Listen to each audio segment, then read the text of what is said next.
Hi folks, Rick Berube here with Mumm on this 13th, lucky 13, April. And today I thought we would go over lead follow-up even in these wonderful crazy times that we're having.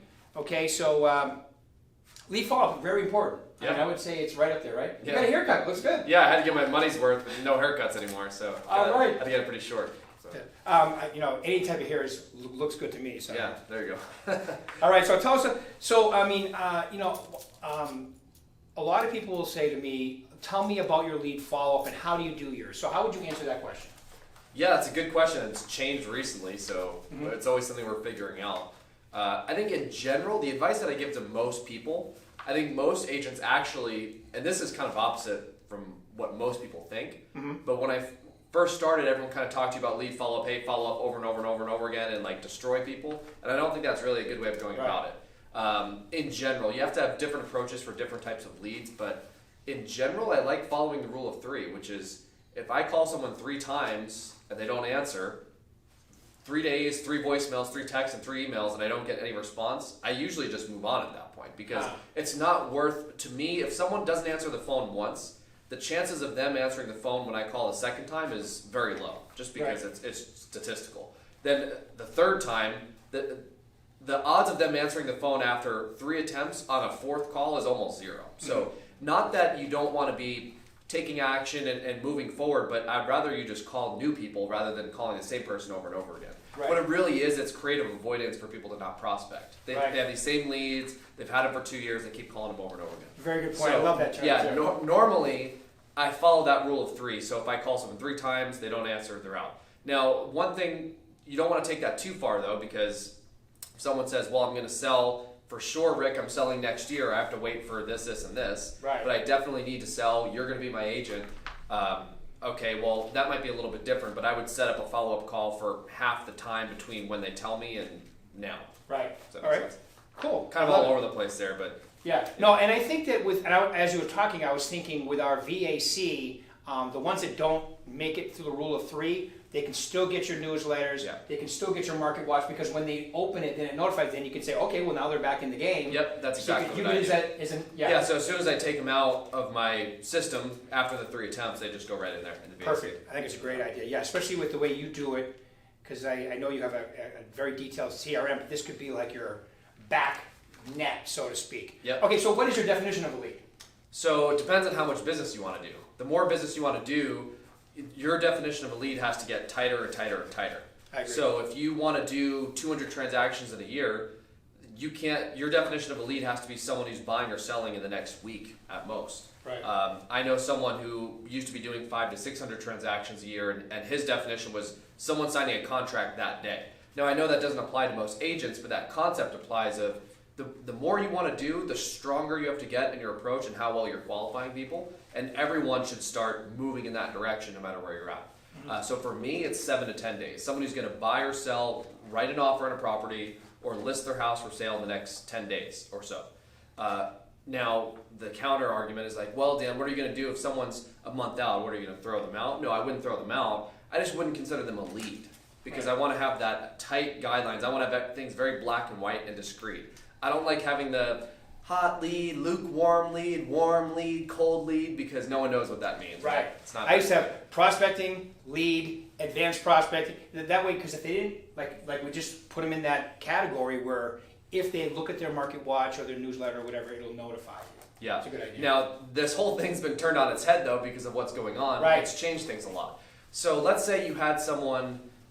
In general, if you talk to someone today and they say, I'm going to sell my house next year, there's, let's say, a tenant living in the property and they're on a lease, and I don't want to sell it with them there. Usually I would cut them in half, the time in half, and call them 6 months out because things change. Maybe if the tenant knows that the owner wants to sell, they're going to negotiate to exit the lease because they want to buy a property, or the tenant gets evicted, or they lose their job. There's so many things that could happen that you don't know about. So you always want to try and be in front of that rather than behind it. And now is a good example of that too, because a lot of tenants now might be having trouble paying their rent. So owners might be thinking about selling sooner. So I'm actually going back now to people that I actually threw out before and calling them, just because it's such a big disruption and it's such a big change that you never really know. So That's such a great idea, and that was gonna be my next question too. So when you get a lead, you divide by 2, and it sounds like now that would be even less. yeah. Now what I do is I have my definition of a lead is still the same. Someone who's going to buy or sell in the next 7 to 10 days. But now I have a separate category called the COVID category, where it's people that are just I've established their motivation and they are motivated to buy or sell. Right. But it's just they're on that holding pattern because of COVID, and their motivation's not so high that they need to do it right now. Gotcha. So they're like the 7s and 8s on a scale of 1 to 10. And so for them, I'm updating them once a week. Good. So I have them on a once a week email. I call them once a week with a house that's sold in their neighborhood, asking them what they're doing to maybe get their home ready for sale, things like that. Yeah, and I know you use the VAC, right? Do you Market Watch or the newsletter? For all that's what I use for my emails. Good, Yeah. good, awesome. It works really well. Yeah, I get 2 to 3 emails a year of people that just respond to it, and they say, "Hey, what's my house worth?" or "Come list my house," or "I want to talk to you about selling." So That's good. yeah, if you just do it, it's a numbers game just like anything else. Right. If you just have enough people on those, eventually it'll work out for you. Right. It's not nowhere near as effective as calling. Which brings me to my next question. Here's a question I get a lot. Do you separate your prospecting and your lead follow-up time? Yeah, so I don't separate them, but I actually do my lead follow-up first because I think it's the highest priority. That's really my money-making time, right? You get 75% of your deals from lead follow-up. It's very rare next question. Yeah, it's rare that you talk to someone on day 1 and then you go out and they list their house that day, or you write an offer them that day. Almost every time you're following up with them multiple times. So for me, the way I think about my day is I want to do the highest priority things first, the things that are the most productive for my business first. And since lead follow-up, it's a high skill activity, it requires a lot of objection handling, so I need to be mentally on point. So I like doing it earlier rather than later in the day when I'm tired and I might not get to it and all that. So I do it early. Do it early, okay. Yeah, and I used to, it's funny because it's all a matter of preference, because my theory was, and they both work, my theory was because I used to do about 90% of my business from lead follow-up. Where I come from, there's not a lot of expireds or for sale by owners. Even mine's probably similar to that. Yeah. So I would, on my average appointment setting was 2 a day. When I started setting 2 appointments, it affected my, I would say, my urgency to prospect. So I always did it last. The two things that I needed to get used to doing most is working out first and prospecting first, because the rest of the day is a breeze once I do those 2 things. Yeah. Okay. So all right. So at least 75 to more % of your business is going to come from lead follow-up. It's incredibly important. But without the prospecting habit, you don't have anywhere near the quality of lead follow-up. Right. So that's the big lesson here that I think most people need to kind of internalize more, is that prospecting has to be the number 1 focus. And if you're following up, you have to ask yourself, why am I following up on this lead? Have I already determined their motivation and that they're motivated to buy or sell, or am I just avoiding making a call to someone new? Because that's what will really drive your business forward, is keeping the wood on the fire with the prospecting. So you just don't want to over follow up to the point where you're just avoiding making calls. And when you're doing your follow up, the other point with that is you need to have a strong approach in your lead follow up, I think. Yeah. What happens is this. I always give this example in class. Let's say I was someone who maybe wanted to buy or sell, but I was really just wasting people's time and I wasn't that serious, let's say. Just not motivated. Right. If you called me and said, "Hey Dan, are you thinking about maybe, possibly, potentially considering maybe buying or selling in the next 5 years?" What would I say? I'd be like, "Yeah, maybe. Maybe. Yeah, maybe."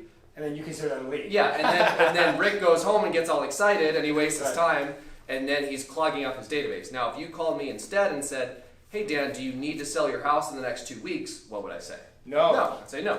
Not really planning to. And then that's good. See, that's a net positive outcome for you. That's where you just get it wrong. It's a net positive outcome, because when you know, and it's good for me too, because then we don't have this awkward, you twisting my arm and making me want to sell when I don't really want to. That allows us both to, part ways respectfully. You could find out if I ever do want to sell, get my email address, put me on the market watch, and then move on to someone new. So yeah, you'd be surprised when you said that. It made me laugh, because in my coaching, I have 100 and something people in my coaching with all 3 markets, and I probably had, since I've been with the company, at least 500-600 people through it. And I would say I've heard this question at least 10 times. how do you make somebody motivated? Right. I always love that question. That'd be nice. Do you have a gun? You can't make them motivated. Right. They either are or they are not. And I think that point blank question will let you know. Because think about this, I'll tell people this all the time. When you're at home, first off, how many people have got a call from somebody saying, when do you plan on moving? After introducing, we just sold a home in the neighborhood. Almost never. So when you're at home and you're thinking about moving and you've been thinking about it for a few months, and then all of a sudden someone calls you, your mind goes, how the hell did they know? Right? Yeah. So that's a response you get. Yeah, definitely. So a stronger approach will be more attractive to a motivated buyer or seller, Right. to your point. I agree. And it'll actually detract you from an unmotivated buyer or seller. Because if I don't want to sell and you say, hey, do you need to sell your house? We're immediately gonna not Right. be moving forward, which is good. Right. That's actually a good thing for both people. We could go on for this about hours. I love lead follow-up, but another thing along the same lines as that is if you have someone who's going to buy or sell in the future, what you should start doing is and there's some condition that you can't overcome, let's say there's the lease or something in place.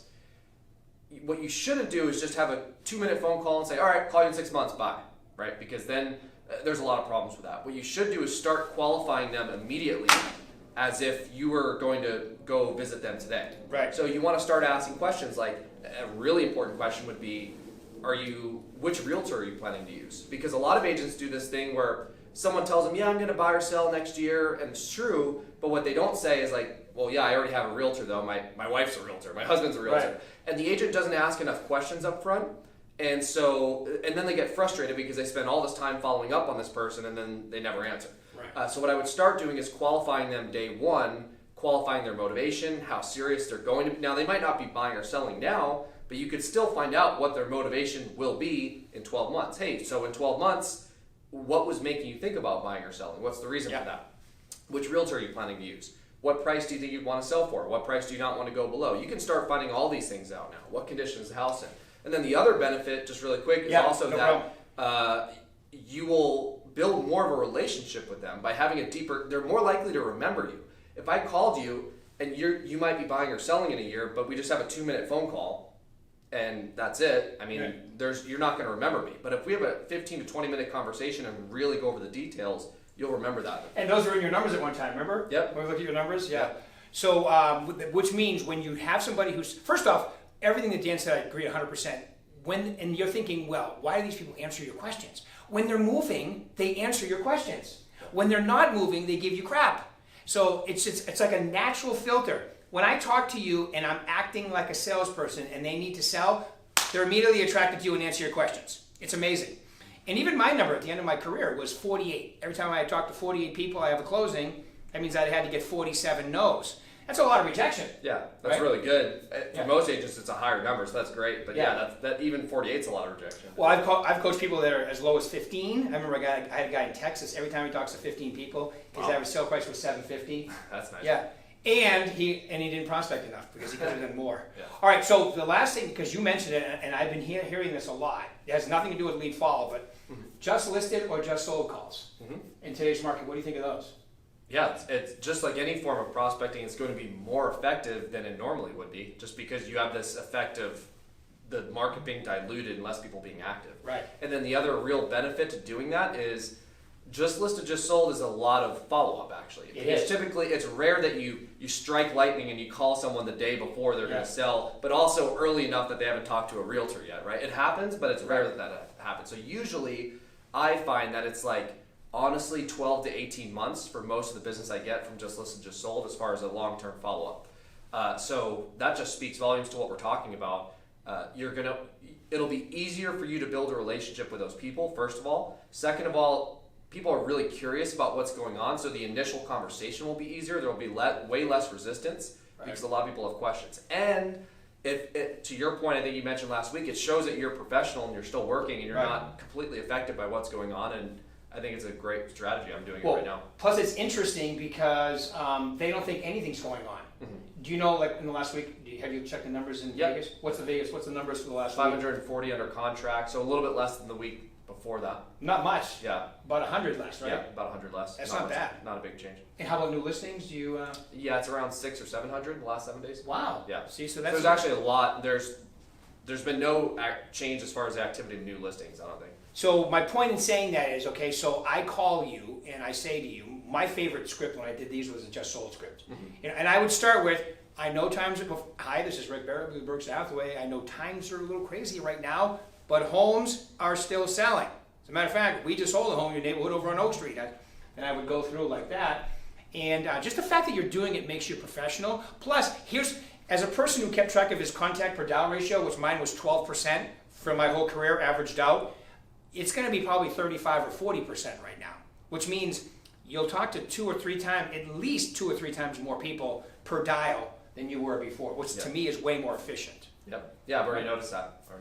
Cool. Anything else you want to add about lead follow-up or anything we talked about? Yeah, I think another key thing that you touched on is that you can't make someone motivated. Right. That's a whole business principle that needs to be learned for any business person. But your job is not to twist people's arms and make them do something they don't want to do. It's to find the people that already want to buy or sell and just work with them. Right. Right. Now, yeah, which is really tough for some people to grasp. Yeah, it's tough because what that requires is you spending more time prospecting and less time trying to twist people's arms. Right. I love people telling like coaching, well, I can't understand why they can't see they should move. Right. And yeah, that's called not listening. Right. And the other trick with that is that they actually might need to buy or sell, but if they don't perceive the need, then there's no need. Right. So if, let's say, I see this scenario all the time where there's someone who's maybe elderly, a single woman, maybe her husband passed away and she really needs to sell. Like she's in financial distress, but she's emotionally attached to the house, so she's not going to. And agents will drive themselves crazy over that scenario because they're like, oh, you really need to, and they spend so much time with this person. But until that person perceives a need, then there's no need. Right. And the corollary of that's true too, where I've had people that didn't really need to buy or sell, in my opinion, but they thought that they did. And I worked with them and I got paid a great commission and it worked out because they perceived a need. Right. One example, I had a guy that he had a great rental property.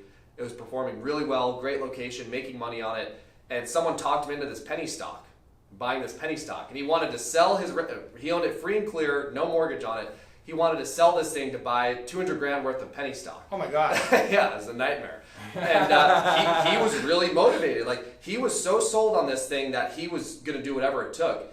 And would I advise him to do that? No, of course not. But I'm not his financial advisor, right? So he wanted to do it. He hired me, and it was great. We sold the property. He made money on it. He did what he wanted to do. But that's the key lesson there is that you want to identify the people who already see the need themselves rather than you trying to talk to them and explain to them why they should or shouldn't do something. It turns people off, and it's not good for business either. No, and they're the easiest ones to deal with when they're already motivated. Right. You know, it's like show up when they're ready to rock. All right, folks, anything else you want to add? No, that's it. Thanks for tuning in today. We'll talk to you guys on Wednesday. Appreciate it, 9 o'clock.